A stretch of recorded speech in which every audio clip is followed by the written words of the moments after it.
നമസ്കാരം. സന്ധ്യാദീപത്തിലേക്ക് എല്ലാ സജ്ജനങ്ങൾക്കും സ്വാഗതം.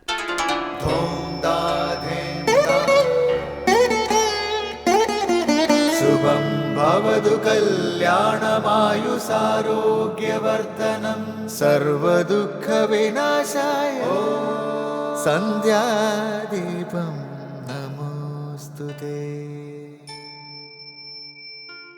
നാമം ജപായനം പുണ്യം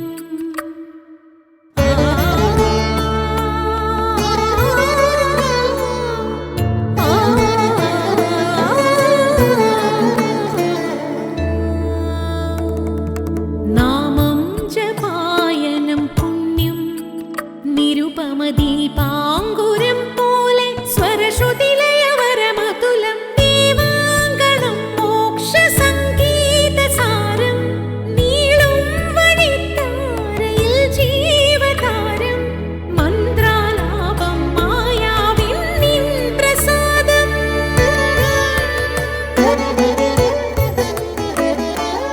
ഇരുൾ നീങ്ങിയുണരുന്ന തെളിനാളദീപം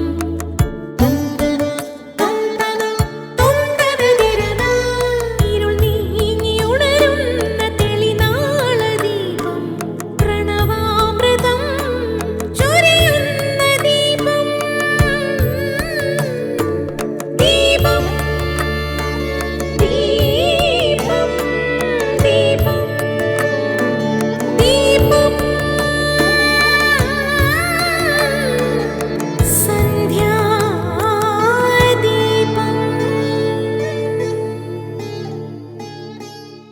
മൂന്ന് തരത്തിലെ മനുഷ്യ സ്വഭാവത്തെ വ്യക്തമാക്കാൻ ഭീഷ്മ പിതാമഹൻ യുധിഷ്ഠിരന് പറഞ്ഞു കേൾപ്പിച്ച കഥയാണ് ഇന്നലെ പറഞ്ഞു നിർത്തിയത്.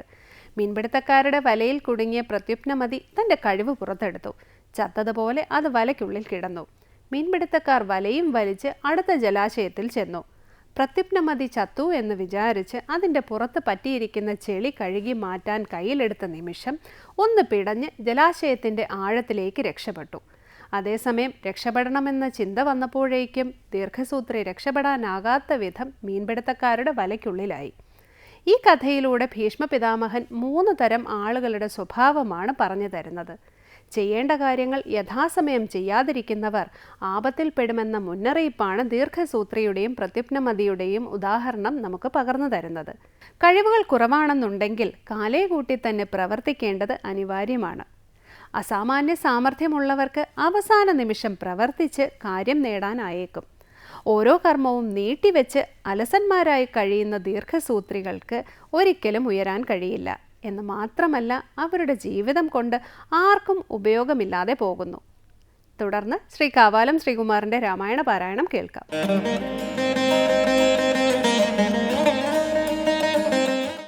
ശ്രീരാമദേവം പരം ഭക്തവത്സലം കാരണപുരുഷം കാരുണ്യസാഗരം നാരായണം ശരണ്യം പുരുഷോത്തമം ശ്രീരാമമീശം ശരണം ഗതോസ്മി ഞാൻ.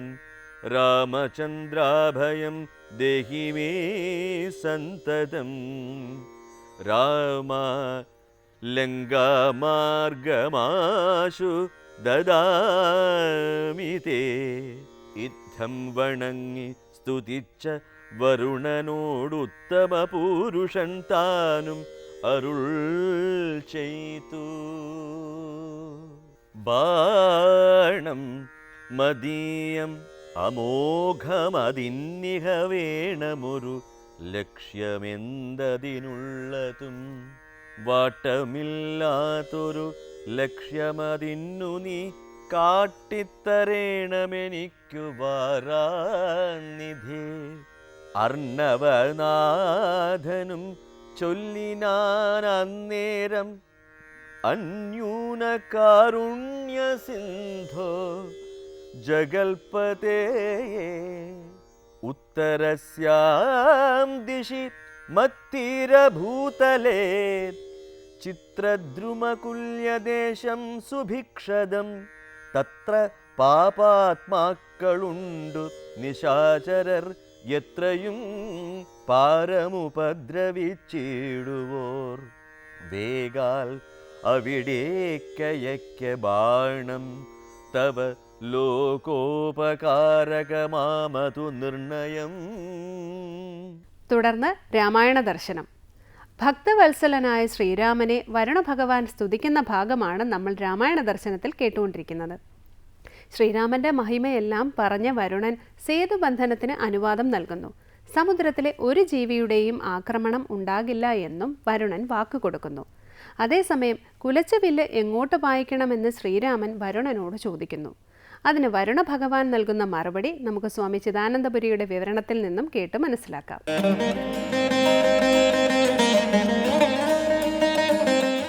സരിത്പതി വരുണൻ ശ്രീരാമനെ സ്തുതിച്ച് നമസ്കരിച്ച്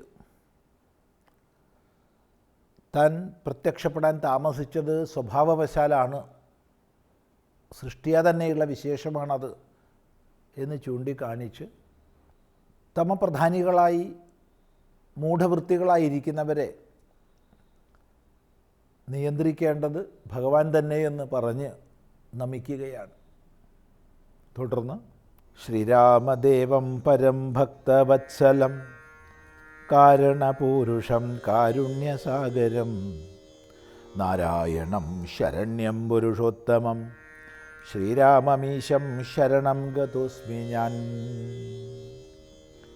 രാമചന്ദ്രാഭയം ദേഹി മേ സന്തതം രാമ ലങ്കാമാർഗമാശു ദദാമി തേ. ഭക്തവത്സലനായ,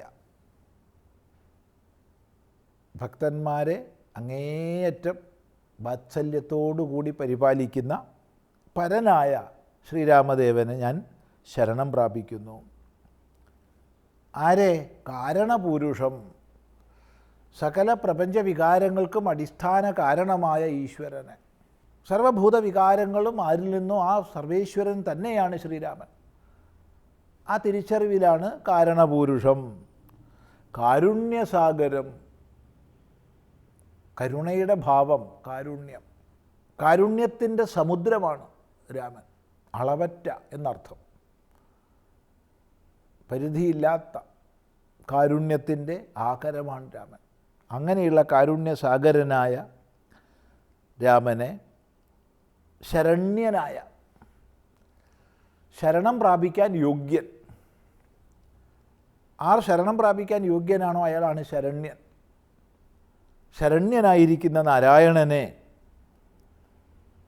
പുരുഷോത്തമനെ, താത്പര്യം ശ്രീരാമൻ സാക്ഷാൽ നാരായണനാണ്, പരമാത്മാവാണ് എന്ന് താൻ തിരിച്ചറിയുന്നു.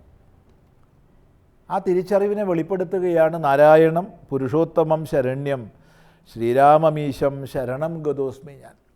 ഈശ്വരനായ ശ്രീരാമനെ ഞാനിതാ ശരണം പ്രാപിക്കുന്നു എന്ന് പറഞ്ഞിട്ട് രാമചന്ദ്രാഭയം ദേഹി മേ സന്തതം. ഹേ രാമചന്ദ്ര, എനിക്കെപ്പോഴും അഭയത്തെ തരണമേ. ഹേ രാമ, ലങ്കാമാർഗം ആശു ദദാമിതേ, ലങ്കയിലേക്കുള്ള വഴി ഞാനിതാ തരുന്നു. താത്പര്യം സമുദ്രത്തിൽ നിങ്ങൾക്ക് സേതു ബന്ധിക്കാം എന്നർത്ഥം. അതിനെ സമുദ്രം തകർക്കില്ല എന്നർത്ഥം. ഇത്തം വണങ്ങി സ്തുതിച്ച വരുണനോടുത്തമ പുരുഷൻ താനുമരുൾ ചെയ്തു. ഇപ്രകാരം നമസ്കരിച്ച് സ്തുതിച്ച വരുണനോട് പുരുഷോത്തമനായ ശ്രീരാമൻ പറഞ്ഞു. ഈ ഭാഗത്ത് വാൽമീകീയ രാമായണത്തിൽ സമുദ്രം അങ്ങേയറ്റം ക്ഷോഭിച്ച് ഭയപ്പെട്ട് വിറച്ച് പിന്മാറി.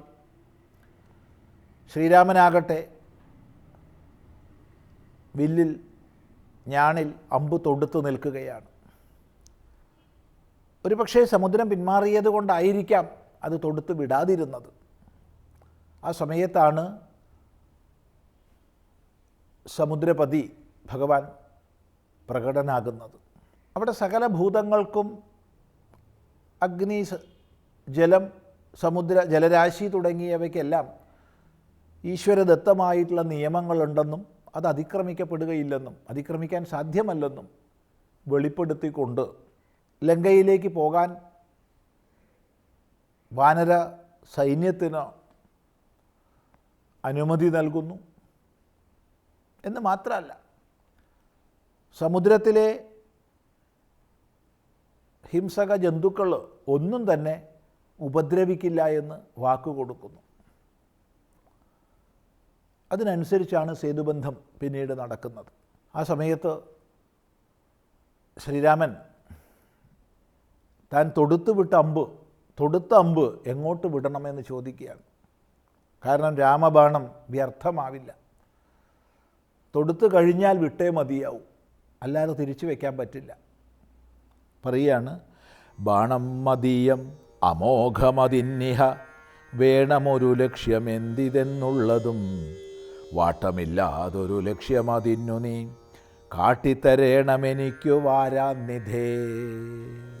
ഹേ വാരാന്നിധേ, വാരാന്നിധി ജലനിധി, വാര് ജലം, ജലനിധി സമുദ്രം. അല്ലയോ സമുദ്രമേ, എൻ്റെ അമ്പ് അമോഘമാണ്, അതൊരിക്കലും വെറുതെയാവില്ല. അതുകൊണ്ട് അതിനൊരു ലക്ഷ്യം വേണം. ഞാൻ തൊടുത്തു കഴിഞ്ഞു, ഇനി അതിനൊരു ലക്ഷ്യം വേണം. അപ്പോൾ എന്താണ് അതിൻ്റെ ലക്ഷ്യമെന്ന് നീ കാട്ടിത്തരൂ. താത്പര്യം വരുണന് നേർക്ക് അത് അയക്കുന്നില്ല, മറിച്ച് വരുണൻ പറയുന്നിടത്തേക്ക് അത് അയക്കാം എന്ന് ഭാവം. അർണവനാഥനും ചൊല്ലിനാൻ അന്നേരം അന്യൂനകാരുണ്യ സിന്ധോ ജഗത്പദേ ഉത്തരസ്യാം ദിശി മത്തീരഭൂതലേ ചിത്രദ്രുമകുല്യദേശം സുഭിക്ഷതം തത്ര പാപാത്മാക്കളുണ്ടു നിശാചരരെത്രയും പാരമുപദ്രവിച്ചിടുവോർ വേഗാൽ അവിടേക്കയക്ക ബാണം തവ ലോകോപകാരമാമതു നിർണയം.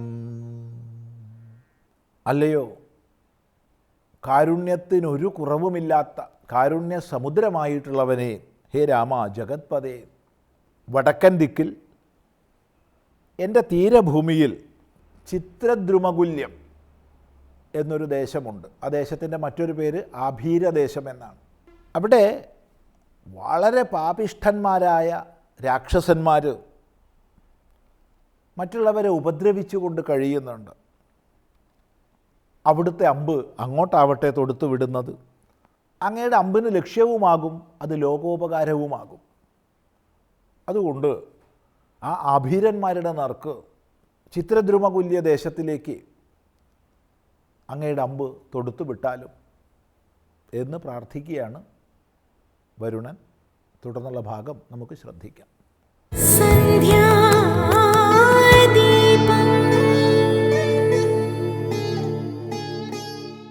തുടർന്ന് സനാതനധർമ്മം കേൾക്കാം.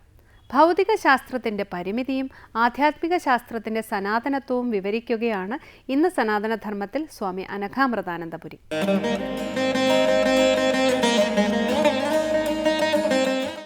ഓം പ്രതീശ്വരിയ നമഃ. എല്ലാ സജ്ജനങ്ങൾക്കും എൻ്റെ സാദര പ്രണാമം. നമ്മൾ പലപ്പോൾ ചിലർ പറയാറുണ്ട്, പുരാണങ്ങളെല്ലാം വളരെ രസകരമായിട്ട് കാര്യങ്ങൾ പറഞ്ഞിട്ടുണ്ട്, ഇതൊക്കെ ശരിയാണ്, ഇതിൽ പറയുന്ന കാര്യങ്ങളൊക്കെ അല്ലേ നടക്കുന്നത് എന്ന് പറയുന്ന ഒരു വിഭാഗം ആൾക്കാരുണ്ട്. നേരെ മറിച്ച് മറ്റൊരു വിഭാഗമുണ്ട്, അവർ പറയുന്നതെല്ലാം അന്ധവിശ്വാസമാണ്, ശാസ്ത്രമാണ് വലുത്. അതുകൊണ്ട് നാം ഈ ലോകത്ത് ജീവിക്കുന്ന സമയത്ത് ആധുനികമായ ശാസ്ത്രങ്ങൾ എന്താണോ പറയുന്നത്, എന്താണോ കണ്ടുപിടിക്കുന്നത്, അതിലാണ് നമ്മൾ ശ്രദ്ധ കൊടുക്കേണ്ടത്, മറ്റതെല്ലാം അന്ധവിശ്വാസമാണ് എന്ന് പറയും. അപ്പോൾ ചിലർ പഴയതാണ് സത്യമെന്ന് പറയുമ്പോൾ ചിലർ ശാസ്ത്രമാണ് അല്ലെങ്കിൽ പുതിയതായി കണ്ടുപിടിക്കപ്പെടുന്നതാണ് എന്ന് പറയും. എന്നാൽ വസ്തുതകളെ, അത് ഏത് വസ്തുതകളാണെങ്കിലും അതിനെ മുൻപിൻ അറിയാതെ ശരിയായ രീതിയിൽ വിചാരം ചെയ്യാതെ അറിയുന്നതിനെയാണ് മനസ്സിൻ്റെ അശാസ്ത്രീയത എന്ന് പറയുന്നത്. പലതരത്തിലുള്ള തെറ്റായ അറിവുകളും നമ്മൾ ഉള്ളിൽ വളർത്തുന്നുണ്ട്, നമ്മളത് അറിയുന്നില്ല എന്നുള്ളതാണ് വാസ്തവം. ഏറ്റവും നല്ല ഉദാഹരണമാണ് ഞാൻ ശരീരമാണ് എന്നുള്ള അറിവ്. ഞാൻ ശരീരമാണോ? ഞാൻ ശരീരമല്ല. ഇതാണ് ആധ്യാത്മികം നമ്മൾ പഠിപ്പിക്കുന്നത്. ഞാൻ ഈ ശരീരമല്ല, അതിനപ്പുറമുള്ള എന്തോ ആണ് എന്ന് തിരിച്ചറിയണമെങ്കിൽ ഈ ശരീരത്തിൻ്റെ അവസ്ഥയെക്കുറിച്ച് നമ്മൾ കുറച്ച് ബോധ്യവാനാകണം. ഇത് നശിക്കുന്നതാണ്, ഉണ്ടായത് എന്തെല്ലൊക്കെയാണോ അതെല്ലാം നശിക്കും. നമുക്ക് പേരിട്ടതും എല്ലാം തന്നെ പിന്നീടാണ്. അതുകൊണ്ട് ആ ശരീരമാണ് ഞാൻ എന്നുള്ള ഭാവം ആധ്യാത്മികമായ ഒരു കാഴ്ചപ്പാടിൽ നോക്കുമ്പോൾ ഒരു അറിവില്ലായ്മയാണ്. ഇവിടെ നമ്മുടെ സങ്കല്പം പ്രധാനമാണ്. ഒരു ഉദാഹരണത്തിന്, നമ്മളൊരാളെ ചീത്ത വിളിക്കുന്നു, മന്ത്രവും ജപിക്കുന്നുണ്ടെന്ന് കരുതുക. ഇത് രണ്ടും അക്ഷരങ്ങൾ തന്നെയാണ്, രണ്ടിലും ഉപയോഗിക്കുന്ന അക്ഷരങ്ങളാണ്. എങ്ങനെ ഉപയോഗിക്കുന്നു എന്നുള്ള കാര്യത്തിൽ മാത്രമാണ് വ്യത്യാസം. ഇവിടെ നമ്മൾ ശാസ്ത്രത്തിൻ്റെ കണ്ടുപിടുത്തം മനുഷ്യനെ എങ്ങനെ സഹായിക്കുന്നു എന്ന് നോക്കണം.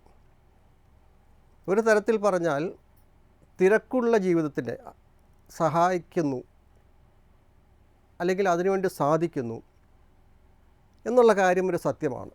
നമ്മുടെ ജീവിതത്തിൻ്റെ ശൈലിയിലെ, പ്രവർത്തന മേഖലയിലെ ധാരാളം കാര്യങ്ങളെ വേഗതയിലാക്കാൻ ഇതെല്ലാം സാധിക്കുന്നുണ്ട്. ആധുനികമായ ശാസ്ത്രത്തിൻ്റെ കണ്ടുപിടുത്തങ്ങൾ കൊണ്ട് സാധിക്കുന്നുണ്ട്, സഹായിക്കുന്നുണ്ട് എന്നുള്ളൊരു വാസ്തവം തന്നെയാണ്.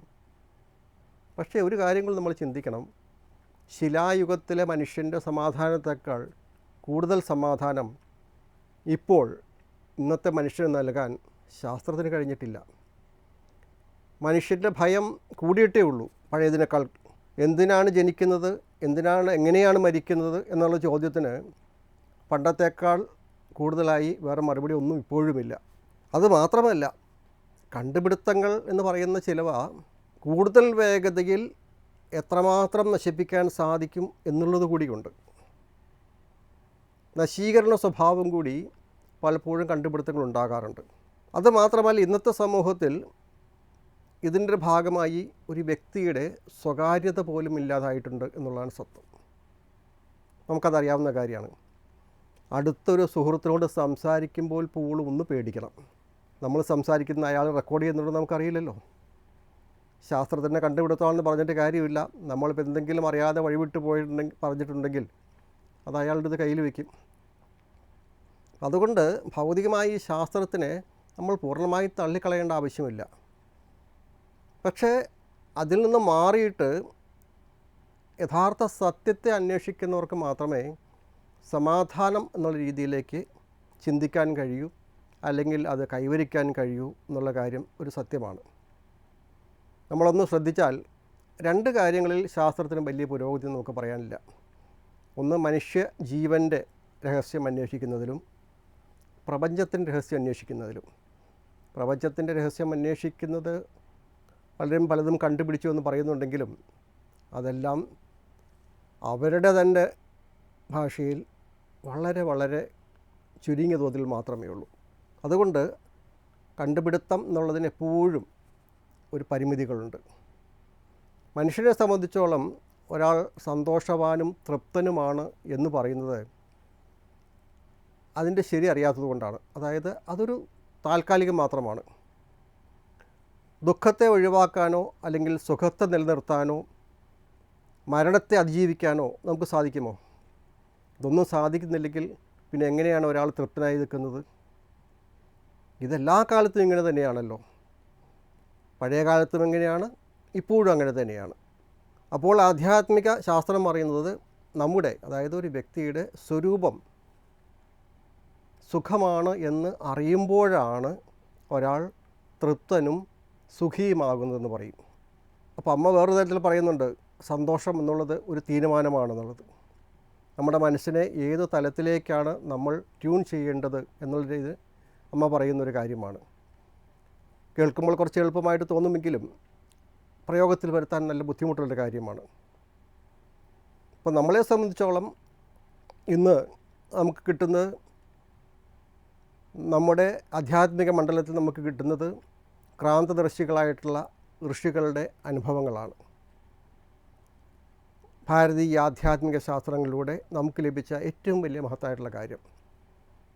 ഇപ്രകാരം വെളിപ്പെടുത്തുന്ന സത്യങ്ങൾ ആരെയും ആശ്രയിക്കുന്നില്ല, അത് ആരുടെയും കുത്തകയുമല്ല, പുതിയ കണ്ടുപിടുത്തവുമല്ല. അതുകൊണ്ടാണ് അവയെ അപൗരുഷേയങ്ങളെന്നും സനാതനധർമ്മങ്ങളെന്നും പറയുന്നത്. ശുദ്ധ മനസ്സിൽ പ്രതിഫലിച്ച സത്യങ്ങൾ ഈശ്വര ദർശനങ്ങൾ തന്നെയാണ്.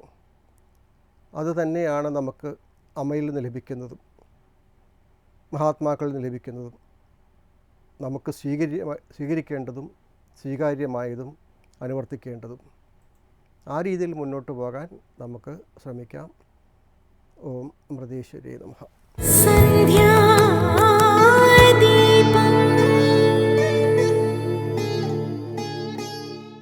അടുത്തതായി ദീപാരാധനയാണ്. ക്ഷേത്രസന്നിധിയിലെത്തി മംഗളാരതി തൊഴുത് ഇന്നത്തേക്ക് മടങ്ങാം. എല്ലാവർക്കും നമസ്കാരം.